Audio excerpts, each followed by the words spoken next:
அனைவருக்கும் வணக்கம். நல்ல மழை கொட்டி தீர்த்துடுச்சு. இந்த புயல் முடிஞ்சதும் சண்டே அன்னைக்கு தான் நம்மளால் வெளியவே வர முடிஞ்சுது. ஸோ சண்டே நம்ம ஏரியாலாம் இப்படி தான் இருக்கும். தண்ணி வந்து கொஞ்ச நேரம் நிற்கும், அதுக்கப்புறம் தேங்கிடும், அதுக்கப்புறம் போயிடும். ஸோ காலையிலே எழுந்ததுமே நமக்கு ஒரு டீ குடிச்சிட்டா தான் அந்த டேவே வந்து ஃப்ரெஷ்ஷாக வந்து ஸ்டார்ட் பண்ணுவேன். ஏன்னா வீட்டுக்குள்ளேயே வந்து கரண்ட் அடிக்கடி போயிடும் கொள்கிறோம், மோட்டர் போட்டு வச்சுக்கணும், அருவில் தண்ணி ஃபில் பண்ணி வச்சுக்கணும், வீட்டுக்குள்ளேயே பசங்களை மெயின்டைன் பண்ணணும், ரொம்ப கஷ்டமாக இருக்கும். ஸோ சண்டே அன்றைக்கி தான் கொஞ்சம் இந்த மழை விட்டதும் வெளியே வந்து பார்த்து க்ளீன்லாம் பண்ணணும். இன்னும் ஒரு ஒர்க்கும் இருக்குது. மிஷினில் போட்ட துணி எல்லாம் அப்படியே இருக்குது. ஸோ எல்லாத்தையும் எடுத்து வாஷ் பண்ணிவிட்டு காய போடணும். இந்த இடம் ஃபுல்லாக இப்போ டீப்பாக க்ளீன் பண்ணி எல்லாத்தையும் வாஷ் பண்ணி விட்டுடணும். அதுக்கு முன்னாடி காலையிலே எழுந்து ஒரு ஃப்ரெஷ்ஷாக ஒரு டீ குடிச்சிட்டு இந்த வேலையெல்லாம் ஒன்று ஒன்றா ஸ்டார்ட் பண்ணலான்னு சொல்லிட்டு வந்தோம். ஸோ பார்த்திங்கன்னா இப்போதைக்கு மழை எதுவுமே இல்லை. காலையில் எழுந்துக்கும் போது மழை எதுவுமே இல்லை. நேற்று மிஷினில் போட்ட துணியை காய போடவே இல்லை, ஏன்னா காற்றுல எல்லாம் கீழே விழுந்துரும் அப்படின்னு சொல்லிட்டு. இப்போ காற்று ஓரளவுக்கு இல்லை. இனிமேல் தான் பாத்திரம்லாம் எடுத்து வாஷ் பண்ணணும், அதுக்கப்புறம் குக் பண்ணணும், டிஃபன் செய்யணும். சண்டே இல்லையா? ஸோ சண்டே என்ன ஸ்பெஷல்ன்றதை பார்க்கலாம். ஆல்ரெடி பார்த்துருப்பீங்க. இன்றைக்கி வந்து சிக்கன் தான், பிரியாணி தான் செய்ய போகிறோம். ஸோ போன வாரம் ஃபிஷ்னால் இந்த வாரம் சிக்கன். மந்த்லி ஒன்ஸ் எப்போயாவது சிக்கன் எடுப்போம். துணியெல்லாம் எடுத்து ஓரளவுக்கு உள்ளே காய போட்டாச்சு. இடத்தெல்லாம் வாஷ் பண்ணியும் விட்டுட்டேன். அந்த டப்பு ஃபுல்லாக நேற்று மழை தண்ணி ரொம்ப இருந்தது. ஸோ எமர்ஜென்சினா தேவைப்படமே சொல்லிவிட்டு அங்கேயே அந்த டப்பில் தண்ணியை வச்சுருந்தோம். கரண்ட்டு போயிட்டால் நமக்கு ஒரு சில டைம் மோட்டரில் தண்ணி இருக்காது. அதுக்காக எப்பவுமே மழை தண்ணி நாங்கள் பிடிச்சி சேஃப்டியாக வச்சுக்குவோம். வாசல்லாம் க்ளீனாக கழுவி விட்டுட்டு வந்துட்டேன். இந்த இலெல்லாம் கொட்டி இருந்ததா, ஸோ அதெல்லாம் வாஷ் பண்ணி விட்டுட்டு வந்தாச்சு. இப்போ வந்துட்டு காஃபிலாம் குடிச்சிட்டு டீயெல்லாம் முடிச்சுட்டு இந்த பாத்திரத்தை ஃபுல்லாக கையோடு தேய்ச்சிட்டோம்னா நமக்கு பெரிய வேலை வந்து நமக்கு இருக்கிறதுலே மிகப்பெரிய வேலை. இந்த பாத்திரம் சிங்கில் இருந்தால் நமக்கு ஒரு மாதிரி மைண்டே அப்செட்டாக இருக்கும். ஃப்ரெஷ்ஷாக தேய்ச்சிட்டு கிச்சனெல்லாம் நீட்டாக க்ளீன் பண்ணிட்டோம்னா அப்புறமா நம்ம என்ன வேலை செய்யலான்னு யோசிப்போம். மோஸ்ட்லி நாங்கள் மீன் தான் அதிகமாக செய்வோம். ஃபிஷ் குழம்பு, ஃபிஷ் ஃப்ரை அதான் செய்வோம். எப்போயாச்சும் தான் சிக்கன் எடுப்போம். சிக்கன் வந்து ரொம்ப சூடுன்றதுனால நாங்கள் அது ரொம்ப ரேர் தான். ஸோ இன்றைக்கி மழை டைமாக இருக்குது. போன வாரம் ஃபிஷ் வந்து செஞ்சதுனால இந்த வாரம் சிக்கன் செஞ்சுக்கலாம் அப்படின்ட்டு சிக்கன் பிரியாணி, சிக்கன் 65, அப்புறம் வந்து தயிர் பச்சடி, எக்கு இதெல்லாம் நார்மலாக செய்கிறது. நாங்கள் எப்போவுமே கொஞ்சம் ரச சாதம் வந்து சேர்த்தே செஞ்சுடுவேன். நைட்டுக்கு சமைக்கிற வேலை இருக்காது. காலையில் ஒரே தான் வந்து மதியம் குக் பண்ணுறோன்னா அது அப்படியே நைட்டுக்கும் வச்சுக்கலாம் சொல்லிவிட்டு கொஞ்சம் ரைஸு, கொஞ்சம் ரசம் ஜீரணமாகும் நைட்டில் சாப்பிட்டா சொல்லிட்டு ரசம் வச்சுருவேன். ஸோ கையோட பாத்திரத்தை வாஷ் பண்ணிவிட்டு அதுக்கப்புறம் வீட்டெல்லாம் பெருக்கி க்ளீன் பண்ணிவிட்டு பசங்களெல்லாம் குளிக்க வச்சு டிஃபன் கொடுத்துட்டு மதியம் வந்து லஞ்சை ஸ்டார்ட் பண்ணுவேன். இப்படி தான் என்னோடய சண்டே விலாக். சண்டே வந்து இப்படி தான் போகும். மற்ற நாள் இருக்கிறத விட சண்டே வந்து கொஞ்சம் வேலை வந்து அதிகமாக தெரியும் நமக்கு. கொஞ்சம் ரெஸ்ட் எடுக்கிறதுமே பகலில் கொஞ்சம் நேரம் படுப்போம், அது கூட நம்மளால் படுக்க முடியாது. ஸோ எப்போவுமே கிச்சனை வந்து நீட்டாக க்ளீனாக வச்சுக்கணுன்னு நினைப்பேன். அது மாதிரி பாத்திரத்தை கையோடு வாஷ் பண்ணியாச்சு. ஸோ இதுக்கப்புறமா வந்து தோசை கூட ஊற்றி ஒரு சின்னதாக ஒரு சட்னி அரைச்சிக்கலாம். அப்படி இல்லைன்னா பசங்களுக்கு வரைக்கும் நான் பூரி ஏதாவது வாங்கி கொடுத்துட்டு சமையல் செஞ்சிட்டோம்னா மதியம் சீக்கிரமாக சாப்பிட்ருவோம். ஸோ ஹீட்டரில் தண்ணி போட்டாச்சு குடிக்க. சிக்கன் கடைக்கு போனால் செம்ம ரஷ். ஏன்னா இது கார்த்திகை மாதன்றதுனால ரேட்டும் கம்மி. 1 கிலோ சிக்கன் வந்து 200 ருபீஸ் தான். ஸோ நாங்கள் 1.5 கிலோ சிக்கன் வாங்கிட்டு அப்படியே வந்து எக்கு இதெல்லாம் தேவையானது, கொத்தமல்லி, புதினா, தேங்காய், கருவேப்பிலை இதெல்லாம் கடையில் பக்கத்துலேயே வாங்கிட்டு அங்கேருந்து கிளம்பியாச்சு. அப்புறம் வீட்டுக்கு வந்து இதெல்லாம் நல்லா வாஷ் பண்ணிவிட்டு கொஞ்சம் குட்டி குட்டி பீஸாக கட் பண்ணி 65க்கு தனியாக எடுத்து வச்சுருவேன். மசாலாவும் அந்த கடையிலே நான் வாங்கிட்டு வந்துட்டேன். இந்த மசாலா கொஞ்சம் நல்லாயிருக்கும், அதனால் இதை தான் வாங்கினேன். புதினா, தேங்காய் இதெல்லாம் பக்கத்தில் இருக்க கடையிலே நம்ம வாங்கிட்டு வந்தாச்சு. ஏன்னா ரொம்ப மழை இப்போ தான் விட்டு மழை வருது, திரும்ப கடைக்கு போக முடியாதுன்ட்டு இது வரைக்கும் வாங்கிட்டு வந்தாச்சு. ஸோ காய், வெங்காயம், தக்காளி இதெல்லாம் உட்காந்து இஞ்சி பூண்டு பேஸ்ட்டு இதெல்லாம் அரைச்சி எடுத்துக்கிட்டு எப்போவுமே வந்து எனக்கு சிக்கன் பிரியாணி வந்து ஓரளவுக்கு செய்வேன். ரொம்ப டேஸ்ட்டாக கடையில் இருக்க மாதிரிலாம் நமக்கு வராது. ஏதோ எனக்கு தெரிஞ்ச அளவுக்கு செஞ்சுருப்பேன். அதாவது நிறைய ஸ்பைசஸ்லாம் போட மாட்டேன், பசங்க சாப்பிட மாட்டாங்க.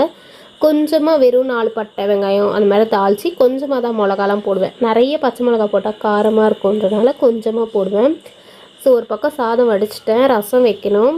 அதுக்கடுத்து இந்த பிரியாணியை தாளித்து விட்டுட்டு ரசம் வச்சிடலாம் சொல்லிவிட்டு குக்கரில் செஞ்சால் குழஞ்சிடுது சொல்லிவிட்டு இந்த மாதிரி டபராவில் ஓப்பனாக செஞ்சால் நம்ம வந்து செக் பண்ணிக்கலாம், தண்ணி எல்லாமே கொஞ்சம் அளவு செக் பண்ணிக்கலாம் சொல்லிவிட்டு இது போல் டபராவில் இப்போ தான் செய்ய கற்றுக்கிட்டேன். கொஞ்சம் எக்ஸ்ட்ராவாக செஞ்சேன்னா இந்த மாதிரி டபராவில் செய்வேன், கொஞ்சமாக செஞ்சேன்னா குக்கரில் செய்வேன். 65க்கு மசாலாலாம் ரெடி பண்ணி ஒரு பக்கம் வச்சுட்டு ஃப்ரிட்ஜில் மேக்னேட் பண்ணி வச்சுருவேன். இந்த தண்ணி நல்லா கொதிச்சதும் அரிசியை போட்டுட்டு பக்கத்தில் ரசம் வச்சிட்டோம்னா நம்ம லாஸ்ட்டாக 65 போட்டு பொரித்து எடுத்துடலாம். ஸோ இந்த வாரம் சண்டே வந்து இதுதான் டிஷ்ஷு. ரசம், சாதம், முட்டை, அதுக்கப்புறம் தயிர் பச்சடி, biryani, chicken biryani, chicken 65.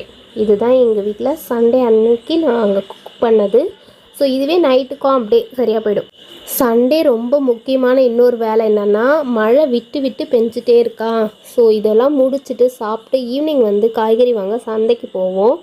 So இந்த வாரம் சந்தை காய்கறி வந்து மழை அதிகமாக இருக்குன்னா சந்தை போட மாட்டாங்க, அங்கே ஈரமாக இருக்கும். பஸ் ஸ்டாண்டு உள்ளே போய் தான் பார்க்கணும் சந்தையில் எப்படி போட்டிருக்காங்களா இல்லையா, காய்கறி நிலவரம் என்ன, மழைக்கு என்னென்ன காய்கறிலாம் கிடைக்கும் அப்படின்னு. வாங்க என் கூட சாயந்தரம் சந்தைக்கு போகலாம்.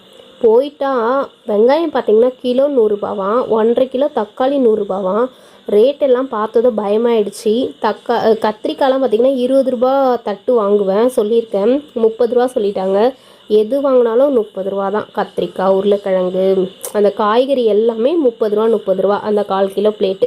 அதனால் என்ன பண்ணோம், சரி காய்கறி மட்டும் கொஞ்சம் ஃப்ரெஷ்ஷாக இருக்குது இங்கே வாங்கிக்கலாம், வெங்காயம் தக்காளி நமக்கு செட் ஆகாதுன்னு சொல்லி அங்கேருந்து நாங்கள் கிளம்பிட்டோம் வேறு கடைக்கு. இந்த இஞ்சி இதெல்லாம் தக்காளி இதெல்லாம் எதுவுமே வேணாவா? காயாவது கத்திரிக்காய் அதெல்லாம் வாங்கிட்டு வரலாம், காய் வாங்கிக்கலாம், வெங்காயம் தக்காளி மட்டும் வேறு எதுக்கு போய்க்கலாம்.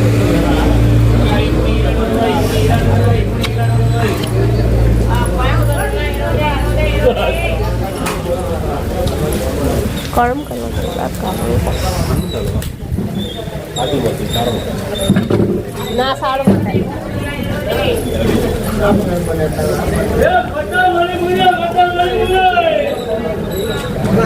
தேங்காய் எங்க தேங்காய் இருக்கா பாரு, தேங்காய்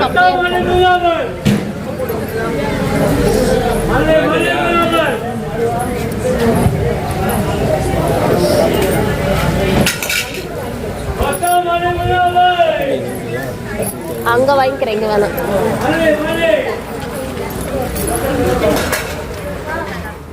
இது வந்து காய்கறி அங்காடி. இந்த காய்கறி வந்து பல்காக இங்கே வந்து இறங்கும் கோயம்பேட்டிலேருந்து. ஸோ இங்கே போனோம்னா நமக்கு காய்கறி வந்து கொஞ்சம் சீப் அண்ட் பெஸ்ட்டாக கிடைக்குன்றதுனால இங்கே போனோம். இங்கே வெங்காயம் வந்து கிலோ வந்து பார்த்திங்கன்னா 64 ரூபா, தேங்காய் வந்து 55 ரூபா. அந்த கிலோ கணக்கில் தான் இங்கே எல்லாமே போடுவாங்க. ஸோ வெங்காயமே 2-3 வெரைட்டி இருக்கும். இங்கே போனால் எல்லா காய்கறியுமே கிடைக்கும். மோஸ்ட்லி பூசணிக்காய்லேருந்து எல்லாமே, வாழைப்பழம், ஃப்ரூட்ஸு எல்லாமே இங்கே இருக்கும். ஸோ இங்கே போயிட்டு வெங்காயம் வாங்கிட்டோம். 2 கிலோ வந்து 120 ரூபா, பரவாயில்ல. அங்கே 1 கிலோ சந்தையில் 100 ரூபா சொன்னாங்க. ஸோ இங்கே 2 கிலோ வெங்காயம் வாங்கிட்டோம். தக்காளி வந்து பார்த்திங்கன்னா 55 ரூபான்னு நினைக்கிறேன், கிலோவே 55 ரூபா தான். ஸோ 1.5 கிலோ தக்காளி இங்கே வாங்கிட்டோம். ஆனால் வந்து கொஞ்சம் பொறுக்கும், அதாவது கொஞ்சம் நேரம் பொறுக்கி தான் நம்ம எடுக்கணும். கொஞ்சம் உடஞ்ச தக்காளி அது மாதிரிலாம் இருக்கும். 44 ரூபா கிலோ உருளைக்கிழங்கு. ஸோ இதெல்லாம் பார்த்துட்டு கொஞ்சம் காய் மட்டும் உருளைக்கிழங்கு தேவையானதெல்லாம் வாங்கிட்டு அங்கே வந்து கிளம்பி வரும்போது செம்ம மழை, நல்லா நனைஞ்சிட்டோம். வந்ததுமே என்ன பண்ணார், ஒரு பஜ்ஜி, உருளைக்கிழங்கு வாங்கிட்டு வந்தோம்ல, உடனே பஜ்ஜி போடலாம் சொல்லிட்டாரு. ஸோ நீங்களே போடுங்கன்னு சொல்லி மாவு மட்டும் மிக்ஸ் பண்ணி கொடுத்தான். அவரே தான் பஜ்ஜிலாம் போட்டார். சூடாக பஜ்ஜி சாப்பிட்ணுமா மழைக்கு, அதனால் பஜ்ஜி போட்டு பாப்பாவுக்கு பிடிக்கும்னு சொல்லிவிட்டு, அவங்க பொண்ணுக்கு நாங்கள் எதுவும் வரும்போது வாங்கிட்டு வரலன்னு சொல்லிவிட்டு பஜ்ஜி வந்து போட்டு பாப்பாக்காக கொடுத்தாரு. பாப்பாவுக்கு பஜ்ஜி தான் ரொம்ப பிடிக்கும். அதனால் பொண்ணுக்காக வந்து நின்று செஞ்சுட்டு போய் சார் வேலை செய்கிறேன்றாரு. அவங்க 2 பேருக்குமே பிடிக்குன்றதுனால சூடாக டீயும் பஜ்ஜும் போட்டு சாப்பிட்டு அதுக்கப்புறமா போயிட்டார் ஒர்க் பண்ணுறதுக்கு. அந்த வீடியோ கூட எடுக்க முடியல, போட்டு சுட சுட எடுத்து வைக்கும் போதே அப்பாவும் பொண்ணும் எடுத்து சாப்பிட்டுடுறாங்க 2 பேரும். அந்த தட்டில் எடுத்து மேலே வைக்கும் போதே காலி பண்ணிட்டாங்க. இந்த சண்டே எங்களுக்கு இப்படி தான் போச்சு. ரொம்ப ஜாலியாக, ரொம்ப இன்ட்ரெஸ்டிங்காக.